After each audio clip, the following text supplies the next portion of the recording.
니체의 짜라투스트라는 이렇게 말했다. 이하 짜라투스트라에서 신이란 기독교나 카톨릭에서 말하는 신만을 의미하는 것은 아니다.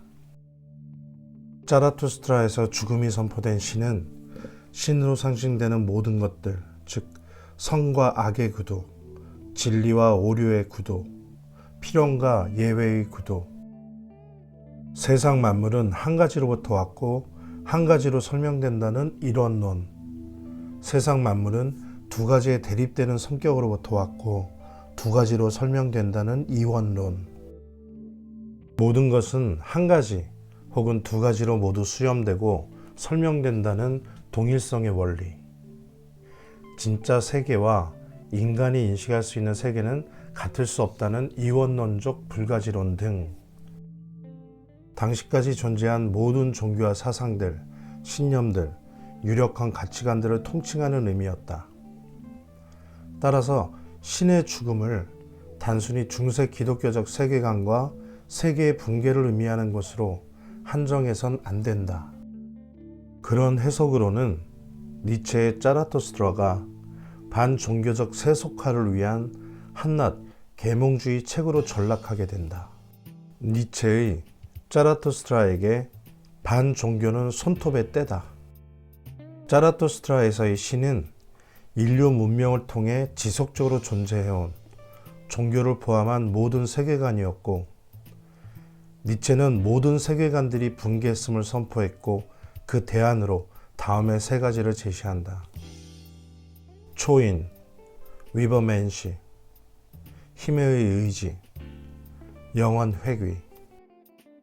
우선 초인 위버맨시. 위버맨시는 초인의 독일어 원어다. 완벽한 사람이라는 뜻도 있다. 신들이 다 죽었다. 이제 태어난 목적과 의미도, 살아갈 목적과 의미도, 사라지는 목적과 의미도 모두 없어졌다. 이 모든 것을 사유하고 인식하게 해주었던 모든 세계관이 붕괴하고 파괴되었다. 일부 단순하고 순진한 철학자들, 무신론자들, 반종교주의자들, 계몽주의자들은 신을 극복하면 인간을 획득하리라 생각했다. 순진했다. 그러나 니체는 인간을 극복해야 새로운 인간을 획득하게 된다는 것을 알고 있었다. 인간에게 제기된 숙제는 신을 극복하는 것이 아니라 인간을 극복하는 것이었다. 니체는 정확했다. 인류 문명을 수천, 수만 년 동안 지배해온 모든 세계관, 종교를 포함한 모든 세계관의 노예로 살아온 인간을 파괴하고 넘어가는 새로운 인간, 즉 초인이 필요한 이유가 바로 이것이다. 나는 너희에게 초인을 가르친다. 인간은 극복되어야 할 무엇이다. 그대들은 인간을 극복하기 위해 무엇을 했는가? 지금까지 모든 존재들은 자신을 뛰어넘어 뭔가를 창조해 왔다. 보아라, 난 그대들에게 초인을 가르치노라. 초인은 대지를 의미한다. 그대들은 초인은 대지를 의미한다고 말해야 한다. 그대들이여, 대지에 충실하라. 그리고 대지를 초월하는 희망을 말하는 자를 믿지 말라. 대지가 나왔다. 무슨 말인가? 부동산 투자라도 해야 한다는 말인가? 대지의 의미를 잘 이해해야 한다. 니체의 철학은 대지의 철학이다. 대지의 철학은 러시아적 전통이다. 동유럽적 전통이다.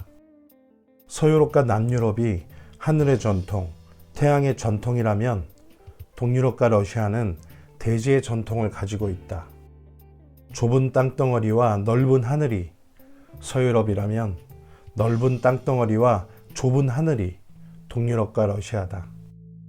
따라서 동유럽과 러시아에게 대지는 굳건한 현실이자 모든 것의 근본이다.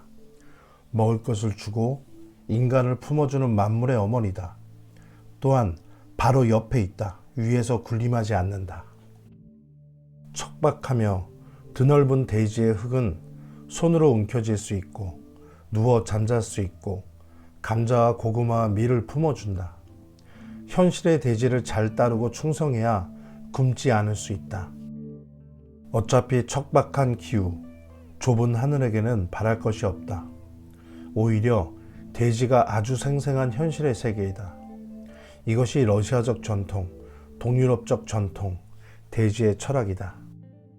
비옥하고 습기가 높은 좁은 땅은 굳이 충성하지 않아도 된다. 하늘에서 적절한 기후를 제공해주면 감사하다.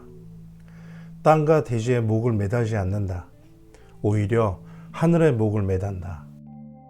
이것은 현실의 세계가 아니라 기도와 기원의 세계이다. 이것이 서유럽과 남유럽의 전통, 하늘의 철학이다. 현실을 떠난 초월 세계와 이상의 세계이다. 기도와 기원의 세계이다. 니체가 말하는 대지의 의미는 이러한 러시아적, 동유럽적 전통과 철학에 기반하고 있다. 대지는 현실을 의미하며 땅과 노력과 몸이 부딪히고 결합하는 생생한 현실 세계이다. 하늘에 기댈 수 없다. 기후가 문제가 아니다. 기도와 기원의 문제가 아니다. 땅이, 대지가 문제인 것이다. 땅과 몸의 문제인 것이다. 독일은 프로이센은 원래 서유럽과 동유럽의 교집합, 다리, 중개자다. 서유럽의 하늘 철학, 초월 철학, 관념 철학과 러시아와 동유럽의 대지 철학, 현실 철학, 몸의 철학이 모두 만나는 곳이다.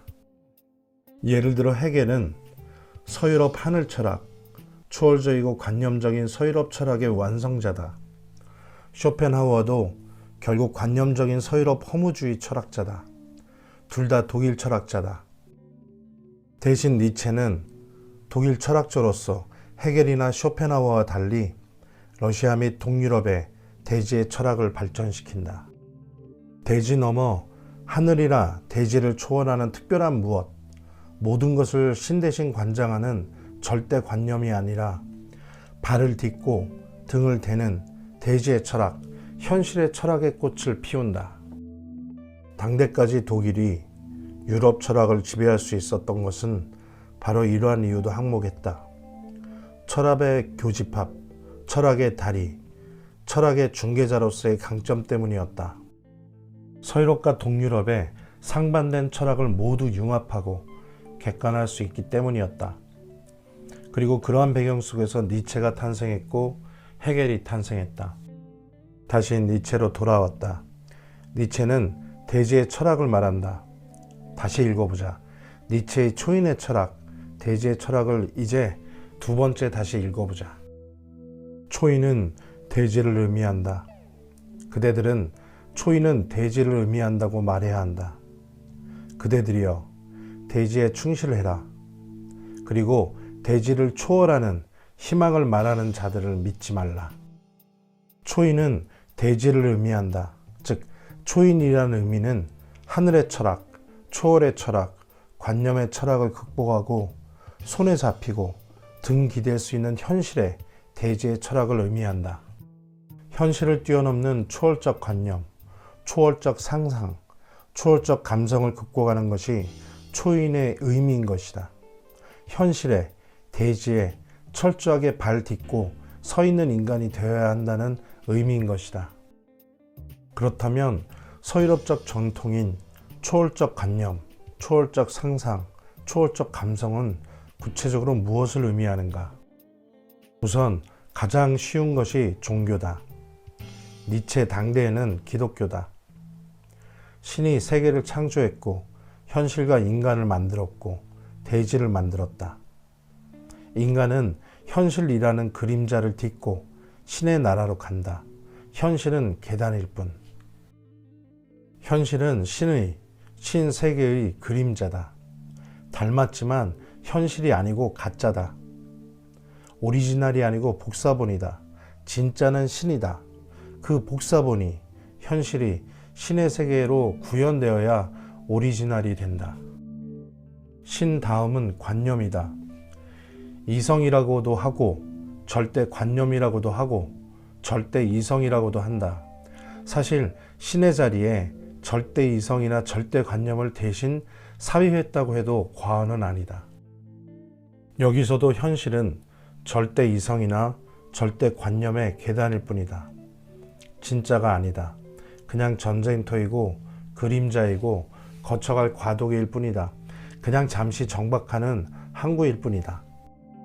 절대 이성과 절대 관념은 현실과 인간이라는 도구를 통해 자기 스스로 완성을 해간다. 신과 다를 것이 없다. 신의 세계와 동일하게 현실과 인간은 그림자이고 계단일 뿐이다.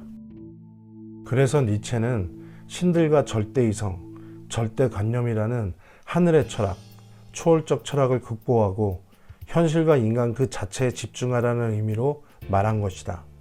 세 번째로 다시 보자. 초이는 대지를 의미한다. 그대들은 초이는 대지를 의미한다고 말해야 한다. 그대들이여, 대지에 충실해라. 그리고 대지를 초월하는 희망을 말하는 자들을 믿지 말라. 대지에 충실해라. 현실과 현실의 인간에 충실하라는 것이다. 하늘과 초월과 관념에 사로잡혀 스스로 그들의 노예가 되지 말고 현실로서의 대지에 충실하라는 의미이다. 대지를 초월하는 희망을 말하는 자들을 믿지 말라. 하늘과 초월과 관념을 떠드는 인간들을 극복하라는 의미이다. 바로 이것이 극복해야 할 인간의 내용이다. 극복해야 할 인간이 바로 하늘과 초월과 관념에 사로잡힌 인간이고 이것을 극복하는 인간이 바로 초인이다. 따라서 초인은 대지 그 자체이다. 초인은 현실 그 자체이다.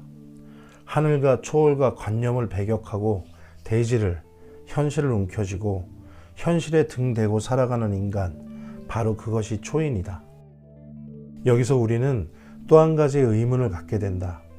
그렇다면 초인은 결국 현실적인 인간, 즉 현실 계산이 빠른 사람이 되자는 의미인 것인가? 겨우 그 정도인가? 라는 의문이 든다. 그런 의미는 아니다. 현실적이라는 의미가 계산적이고 이기적이고 교활하고 술수를 잘 쓰라는 의미가 절대 아니다.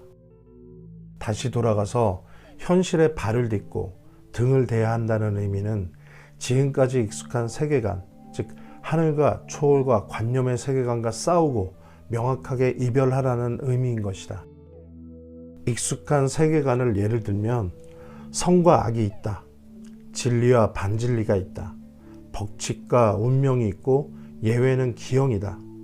결국 모든 것이 하나다. 결국 모든 것이 둘이다. 결국 알 수 없다. 알 수 없으니 특별한 뭔가에 의지해야 한다. 가족은 신의 질서다. 규율과 서열도 신의 질서다. 도덕은 신이나 우주의 가르침이다. 시작이 있으니 끝도 있다. 등등. 이러한 세계관을 극복하고 파괴하고 넘어가서 초인이 되자는 것이다. 자라투스트라의 초인에 대해 알아본 첫 시간을 마치고 다음 시간에는 초인과 힘의 의지 편을 안내해 드리겠습니다. 감사합니다.